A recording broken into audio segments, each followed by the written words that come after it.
Szczęsny jago hadapi penalti karena pola latihan Juventus.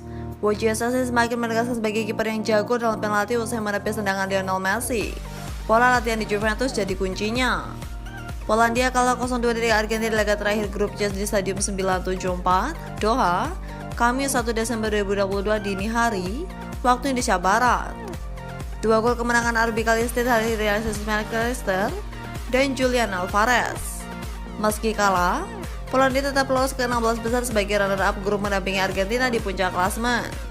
Polandia mengumpulkan 4 poin, terpaut 2 angka dari Argentina dan hanya unggul selisih gol dari Meksiko di posisi ketiga. Kegemilangan Wojciech Szczęsny di laga ini jadi salah satu kunci kelolosan Polandia karena tak banyak kebobolan. Kiper Juventus ini bikin 9 penyelamatan sepanjang 90 menit. Salah satu yang paling gemilang tentu saat Szczęsny menepis penalti Lionel Messi. Penalti ini didapat Argentina secara kontroversial akibat upaya tangan Szczęsny mengenai wajah Messi saat berusaha menggalau umpan silang. Szczęsny mantap menembak tembakan Messi ke arah kiri. Ia lalu merentangkan tangannya ke atas untuk menepis bola. Legenda Inggris Rio Ferdinand tak ragu menyebut Szczęsny sebagai salah satu kiper terbaik dalam menghadapi penalti. Ia kagum melihat Szczęsny mengamankan sepakan Messi. Szczęsny adalah salah satu kiper dalam menghadapi penalti terbaik di dunia. Kiper dan pelatih harus menganalisisnya, kata Ferdinand di BBC One. Szczęsny memang begitu handal dalam menghadapi situasi di titik 12 pas.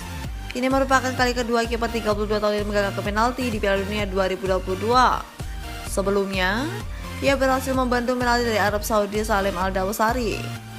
Tak hanya piawai di timnas, hal serupa juga ditunjukkan Szczęsny di klub. Ia sudah menggagalkan 26 penalti dari total 87 penalti yang dia hadapi dalam karirnya di klub dan timnas. Kemudian Szczęsny dalam menghadapi penalti meningkat drastis usai bergabung dengan Juventus. Pola latihan senior tua punya peramati menggambarkan kemampuan Szczęsny ini. Ia mengungkap beberapa waktu lalu terbiasa menganalisa penalti di Juventus. Di Juventus kami telah mengembangkan metode untuk menganalisis para penendang penalti. Dalam 2 tahun terakhir, kami telah menyelamatkan jumlah penalti yang sama dengan jumlah kebobolan, ujar Szczęsny dikutip dari Marca. Saya akan mengatakan model ini berhasil, tetapi saya memberikan pujian kepada pelatih penjaga gawang, Claudio Filippi, jelasnya.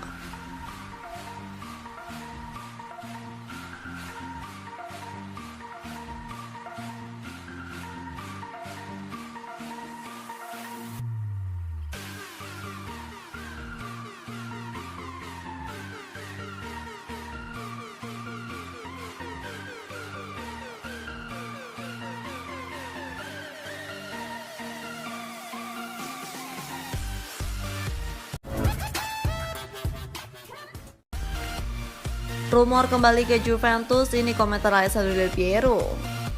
Legenda timnas Italia Alessandro Del Piero tidak akan mengomentari lebih dalam soal rumor yang mengatakannya kembali ke klub bersama Juventus. Meski begitu, ia menekankan bahwa saat ini adalah momen yang tepat untuk mendukung klub. Juventus adalah bagian dari hidup saya dan karena sejarah saya akan selalu terhubung dengan warna-warna hitam putih ini, tulis Del Piero dalam akun resmi Instagramnya dikutip Football Italia, Kamis 1 Desember 2022.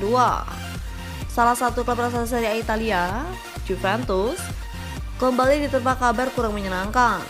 Terbaru, jasa penuntut Turin menemukan kejanggalan atas keuangan klub. Tim pemilik 36 trofi Serie A Italia itu diduga melakukan transfer mencurigakan dengan nilainya digelembungkan untuk mendapatkan keuntungan secara finansial. Itu terkait laporan keuangan 2018, 2019, hingga 2020. Dampak persoalannya tengah membelit, sudah ada direksi klub seperti Presiden Juventus Andrea Agnelli, Wakil Presiden Pavel Nedved, dan Direktur Pelaksana Maurizio Arrivabene mengajukan undur diri, alias angkat koper, dari Stadium Allianz, Turin. Praktis kepergian Agnelli, Nedved, pun Arrivabene memunculkan rumor bahwasanya legenda Juve, Alessandro Del Piero, dapat kembali merapat ke klub yang telah membesarkan namanya sebagai wakil presiden. Seperti penggemar lain, saya mengikuti situasi dengan perhatian, tapi dalam momen yang sulit untuk klub, dan sekarang satunya hal penting dan harus dilakukan oleh mereka yang mencintai klub adalah memberikan kondisi terbaik pada orang yang dipercaya, sambung Del Piero. Lebih lanjut, Del Piero menolak untuk berbicara lebih jauh tentang situasi klub. Pasalnya, saat ini dibutuhkan oleh Juve adalah dukungan para tifosi. Saya mendoakan yang terbaik untuk semua orang yang berurusan dengan Juve. Mereka melakukannya dengan profesional, dedikasi oleh jersey kami, kata pria berusia 48 tahun. Di sisi lain, Laga Sedulur Sport mengklaim presiden baru Gianluca Ferrero yang akan memiliki peran observatif terhitung pada 18 Januari 2023 berencana memanggil Del Piero untuk menawari posisi strategis di klub asal Piedmont Turin. Pemilik Juventus John Elkann bertekad untuk mengisi dewan direksi dengan tokoh-tokoh teknis yang dapat membantu klub mengatasi kekacauan dan memperbaiki situasi keuangan. Direktur olahraga Federico Cherubini dan pelatih Massimo Allegri akan tetap bertanggung jawab atas persoalan teknis tim di atas lapangan pun di ruang ganti.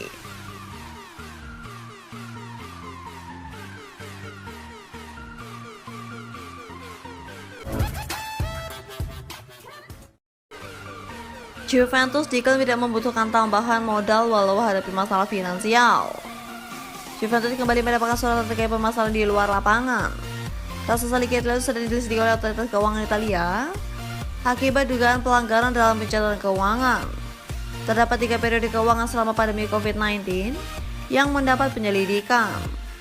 La Spezia Signora diduga melanggar peraturan keuangan dalam melakukan manipulasi akuntansi terkait gaji pemain pada periode pandemi COVID-19 dan pencatatan keuntungan transfer pemain.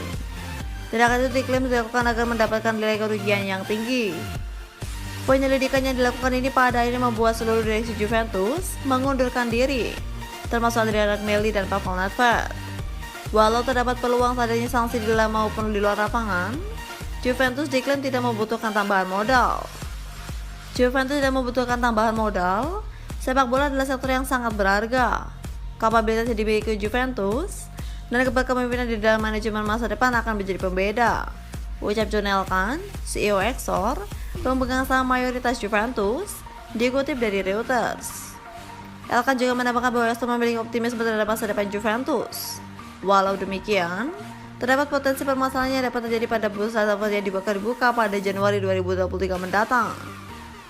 RUPS, rapat umum pemegang saham, baru akan dilakukan pada pertengahan Januari. Jadwal tersebut membuat tidak ada pihak penting dalam manajemen klub yang dapat mempercepat proses pengambilan keputusan terkait rekrutmen atau penjualan pemain.